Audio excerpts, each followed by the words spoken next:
kalingap, nandito kami ngayon sa lote kung saan po bigay po ng ating generous sponsor na si Mami Inday para po kay Alimyon na kanya pong inaanak.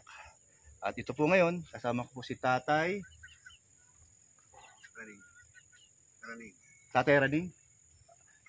Raning. Siya po ngayon ang nag-asikaso dito para po magtanim-tanim. Siya po ay nag-volunteer po. Ang kanyang anak na si Dennis po na minsan po itong gumagawa. Siya po yung nag-asikaso dito before na si tatay niya ang ngayon nag-turn over para po magtanim-tanim sa ito po, mga tanim niya ngayon. Ayun po. Siya po ay mahilig magtanim. At natutuwa po ako at si Mami Inday na nasikaso po ang lote at ayun po, malinis po. At ang mga tanim po nila, ano to tay? Ano? Talong. Mga talong, yan, talong daw yan.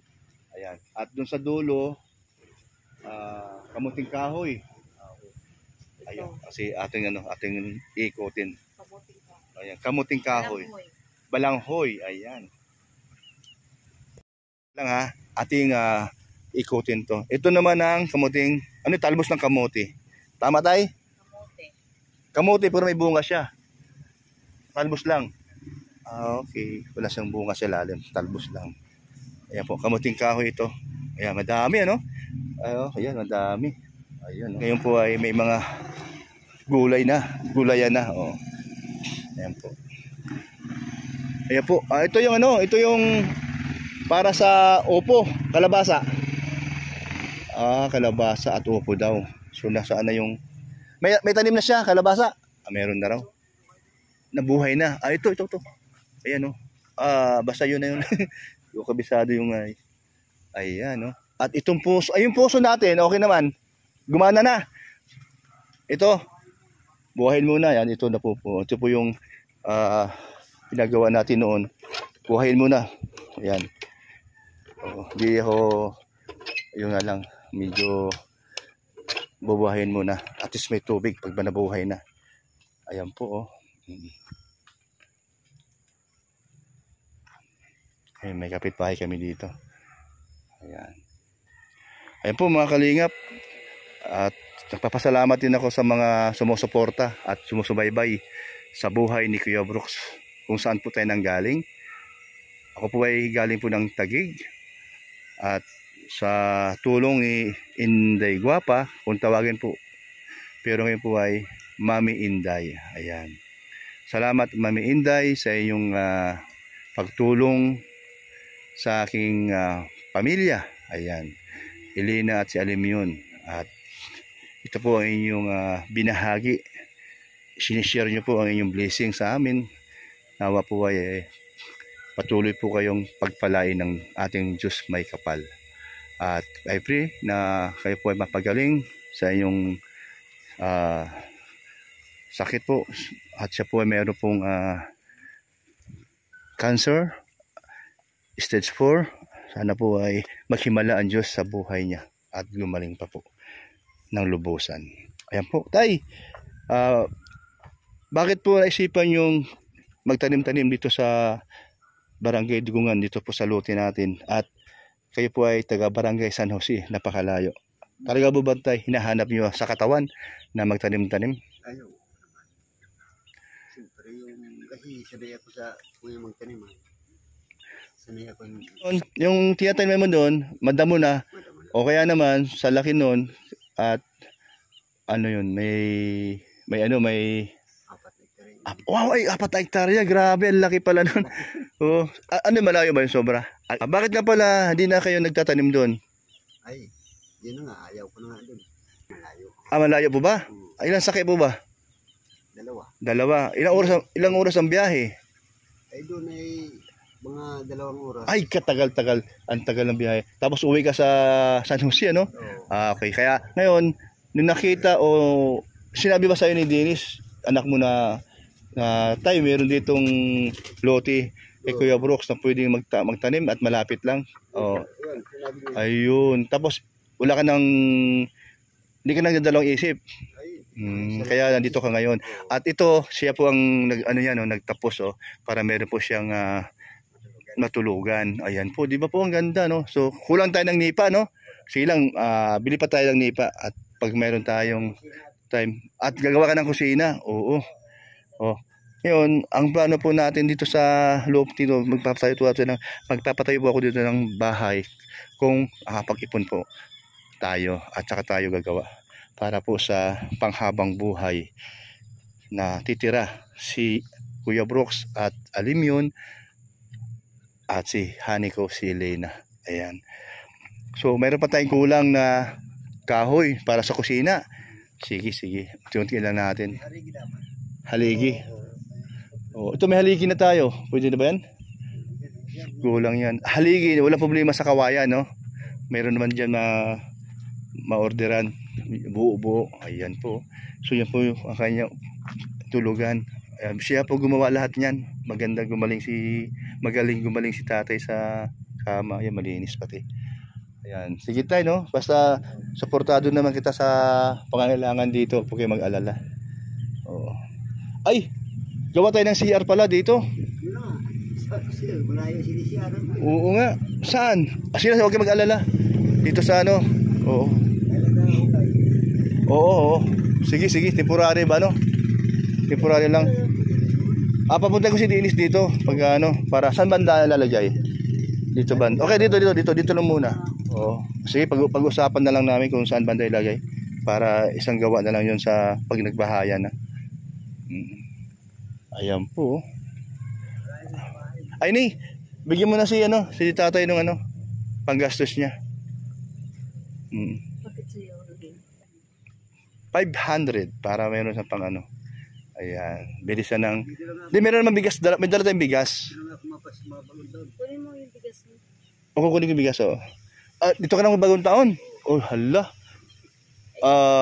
Sige lang, bago maggabi o maghapon, magdala tayo dito ng ayan, kasi magluluto kami kahit papaano pang Noche Buena. Ayan, dito ka ha. Sige, galing ni tatay. Sige, huwag ka mag-alala tayo, suportado ka namin ni Elena. Ayan yung pagkain tatay, at di ka namin pabayaan ni Elena.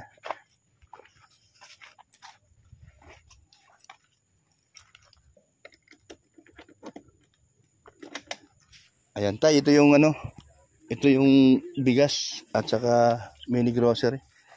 Ayan.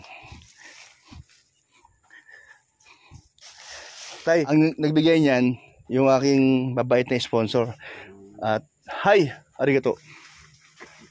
Sabi mo. Hi, arigato. Ayun, napasalamat po siya. Thank you.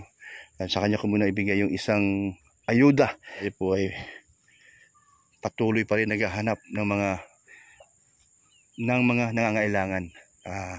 Ate pong mabibigyan dahil meron po tayo sa bahay, marami pa po tayong naimpake kagabi sa mga pang-ayuda. Ay, grabe, no. Buti yung tubig yan din na, no. Sige na, bigyan mo siya ng paggastos dito. 500. Tapos, babalik kami 28, 29, 30. O mga 31, no. Dito tayo. Hapon. Dadalhin ko na yung bandagdag dun sa tulugan mo. Hindi ko lang alam kung dalawa o nandun pa yung isa. Kasi yung isa malaki, ano lang yun. Hindi ba nabasa? Okay. Tapang yung tatay, walang problema tayo. Walang nagpaparamdam. Oo. Pero meron talaga, wala naman. Ano ibig sabihin na may nagpaparamdam? Maganda to. Anong ibig sabihin na nagpaparamdam? Dito yung may bumbahan, meron dyan na nagpapakita na. Anong itsura? Ay, babae. Babae? Hindi naman naharap kan eh. Anong ibig sabihin babae? Nakatalikod? Nakatalikod siya. Anong kulay ng damit? Puti. Anong tawag doon? Ay, kunyan yun yung hindi nakikita. Hindi, yung likod lang nakita mo, di ba? So, may tawag doon, di ba? Noong panahon pa hanggang ngayon, di ba? So, di naman hanggang wala naman. Mabait. Mabait lang. So, anong ginagawa? Pinupuntang ko nga dyan, nawawala eh. Nakausap ko, nawawala. Ano po pinupuntahan para makita mo? Para tanungin ko kung ano ang kaulangan. Ganun. Kinalibutan ako. Tinga talaga dyan, banda? Diyan sa may bumbahan na yan. Ikaw saan ka nakakapwisto? Dito. So, nakatayo, nakaupo ko doon. Ay, grabe, tapang mo. So, hindi ka nagkaroon ng yung Serious? nervyos o kaya yung ano mo, yung balahibo tumatayo? Natayo din. Pero, Natayo din. so, Oh, kaya ko siyang harapin. ay, ganun. So, nawala din siya paglapit mo doon? O, nawawala. Paano mo siya nakikita? Eh, madilim minsan. Ay, kitang-kita mo na, nakaputi. Eh, madilim paligiran, no? Super Malinaw dyan ang may din. So, nawawala siya. Nawawala. Ano yung sabi mo lang nakita yun? 2 beses niya. 2 beses? Hmm. Baka merong ano siya, meron siyang binabalikan dyan. No, baka may binabantayan. May binabantayan. Kung Ah. ano ang binabantayan niya. Ba't nagpapakita siya? Kaso lang, paglapit mo, nawawala. Nawawala. Maganda kwento to. So, totoo talaga, tay? Oo. Ano yan, sa ibang lugar na pupuntahan mo? Meron din. Ganun din? Hmm. Ganun din. Hmm. Kaya sanay ka na pala. Nakausap ko yan. So, bukod doon, ano pa mga nakikita mong mga iba-ibang mga anyo? Marami. Tikbalang. Tikbalang? Ang tikbalang mahirap? Hmm. Paano mahirap po? Kasi kung yung may mama ko yan siya, yung mabangis. Mabangis siya. Tikbalang. Malaki ba yun? Malaking tikbalang? Mataas. Mataas. Saan nyo madalas nakikita? Sa mga malaking puno? Oo, malaki. Dito wala naman ganun puno malaki, no? So, yun nga lang, tawag dito, yung nga nakikita mo. Meron kasi ako nakausap ito na may dumadaan dyan, no? Bata, mga... Ha? Alam mo yan, alam ng kunyan mo yan. Ha? Alam niyan. Alam niyo, no? Ng kunyan mo na mayroon na binabantayan. Alam niyo, no? Alam niyo ng kunyan mo yung supplier mo. Yan, pinakausap mo. Alam niyo yan. Kasi yung panahon na nagtago sila ng mga ginto, yun ang binabantayan niya, pinapatay din yan. Ala, baka may ginto dyan? Baka. Ala, may ginto daw doon. Ganun pala yun? Oo. Ala. Ay, si Mami Inday, meron silang asyenda dati. Nung sa kabataan pa, grabe. Matapang din yun. Siya nga daw yung parang lalaki sa kanyang mga kapatid ay. Ayan, ito tama, mapapakinggan ni Mami Inday itong kwento mo. So, ilang araw mo siya nakikita? Sunod-sunod? Yung sabi mo, 3 beses? Alam mo, nakita ko siya, kagabi, susunod na gabi. Nandiyan naman siya. Baka may ginto, ano? Baka nga. Hala. Tapos, Tracking mo siya. ikaw naman, habang natutulog, wala bang kumukuluskus dyan? Wala. Wala. Yung aso Wala. lang. Aso lang. So, normal ba sa mga ganitong lugar na may nagpaparamdam? Ano yung papapakita? Ay, oo. Normal. Walang nagpaparamdam, pero may nagpapakita. Ano bang mas, nakakatayo ng balahibo? Yung nagpaparamdam o yung nakikita mo? Yung kikita mo, siyempre, kikita mo ay. Tayo din ang bahay mo. Hindi, nagpaparamdam. Nakakatakot din yun. Ba, di mo lang kung ano yun. Di ba? Hindi. Ayun, no? So, yan. Ang kwento ni tatay. Ay, grabe. So, meron ba? So, nandito lang pala yun. So, pagka ganun, mayroon silang binabantayan. Meron. Kasi yung balita niya nung mga hapon, ay pinapatay daw yan. Yan ang iniiwan dyan. Kaya sa kwento or mga kwento noon. Bakit totoo naman yun kasi marami naman nakakita kahit yung sa mga ibang mga napanood ko sa YouTube. Marami na Hinahabol nila yung nagpapakita tapos may malaking flashlight. Yun no, may nagpapakita. Pumuntahan nila yun, kailan nawawala din. No, wala talaga yun. Nawawala din pagdating sa malapit na sila. Oo. No, nawawala. Ay, pagdating mo dyan may puno ng anahaw, nawala na. So, habang lumalapit ka, ay malayo mo, nagtatayuan. Tayo din, Pero tapang mo, ha? Ikaw, ano masasabi mo? Parang ayaw mo na tumira dito. Kasi hindi ko pa naman nakikita eh. Siguro matatakot ako pag nakikita. Siguro yung mga takutin, hindi nagpapakita siya. Ay siya. Alam siguro niya, tika lang, matakutin ka. Ayaw ko magpakita sa'yo. Dito lang sa matapang. Baka mamaya di ka na babalik hindi ka na matutulog o kaya di ka na matitira dito. Ayan, no? So, ang ganda ng kwento niya tatay. Habang nagkikwentuhan kami ay aking balahibo tumayo. Ay, grabe. Ayan po, no? So, yung mga ganun mga kababalaghan, nangyayari talaga yan kahit ganung panahon. Ay, grabe. Pero, Mataba ba ang lupa dito sa tingin mo? Mahina. Mahina. Mahina. Alam ni tatay, mahina. Anong maganda dito para tumaba? Abono tayo. Bili tayo abono. Okay. Yung pinabili mo sa akin, hindi ko pa napuntahan yung lugar kung saan banda yun sa sentro sa diet. Hahanapin ko pa yun para makabili tayo ng buto at saka pang-abono. Nandun din na nabunan yun. Nandun yun, makakasama naman yun. Hanapin ko yung tindahan na sinasabi mo. Alam niyo ni Dennis? Si Dennis yung ko yun. Ayan po, no? Ayan. Okay ba yung mga puno ng nyug na ginawa kong tabla, tapos ito nga, may init na siya pag tag-init? Hindi naman yung maalis pag tag-init, hindi yung katungan. Ibig ko sabihin, mas maganda yung ginawa ko na wala yung mga puno dyan, para yung tanim na gulay kagaya niyan, na initan, ano? Okay. Kasi sobrang taas naman, saka nakakatakot pag mayroong mga bata, kung kami nandyan, baka mabaksak ka ng nyug. Yung nyug na ano na ba, sobrang gulang na. Kung siya tataas ng mga nyug niya, no? Tataas niya, no? Grabe, oh. Ayan po, no? Ano oras na, uwi na tayo? Bibili pa tayo ng ano? Mula. So, okay ka na dyan? Sige. Grabe si tatay, no? Kasi baka abutan kami ng ulan. Ano ka ni? Maganda cute, ano? Ayan po. Ayan, labanisa po. Sige tayo, ha? Salamat din po sa inyong, sa inyong volunteer, kusa. Na po kayo gusto po ditong tumira. At tama-tama pala yung pinagawa kong kubo, ano? No? Eksakto din pala. Basta meron tayong, pipikapin na nipa, andun sa bahay ni, sobra doon. Saka order pa tayo ng iba kung kulang.